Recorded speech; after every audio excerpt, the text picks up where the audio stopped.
मुझे मालूम न था कि वो प्यार मुझसे मिल जाएगा और मैं बिखर जाऊंगा।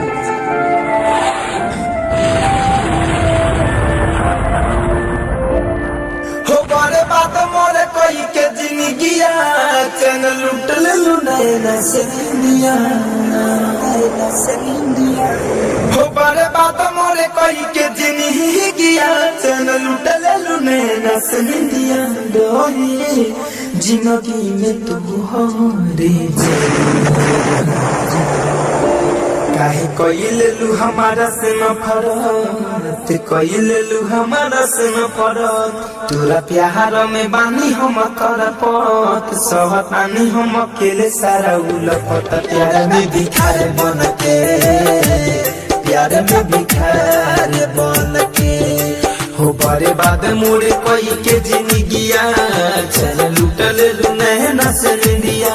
हो बड़े बाद मोरे कोई के जिंदगिया जिया कानी को सहू हो जिंदगिया। प्यार में भिखार बन के, हो प्यार में भिखार बन के हो बड़े बाद मोरे कोई के जिंदगिया, बड़े बाद मोरे कोई के जिंदगिया।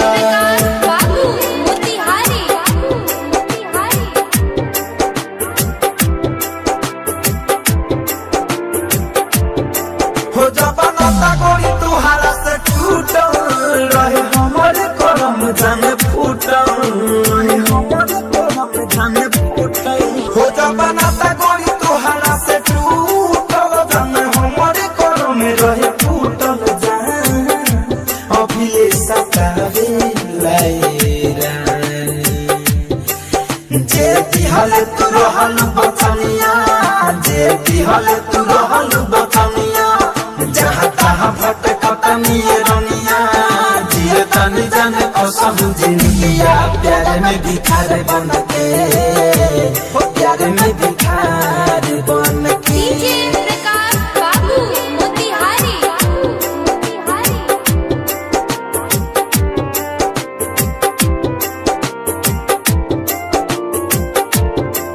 घाव दिहल तू बाबू ऐसन कब भूली है ना पीर जे फैशन, भूली है ना पीर जे फैशन। घाव दिहल तू बाबू ऐसन कब भूली है ना पीर जे फैशन। तोहरी चारू ओर लहू के सूरतिया बाधा मंद के ये कहानिया।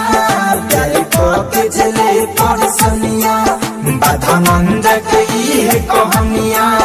जिया तानी जाने को सब जिंदगिया। प्यार में भिखार बन के, हो प्यार में भिखार बन के हो बड़े बाद मोरे कोई के जिंदगिया चैन लूट ले लू नैना से निंदिया।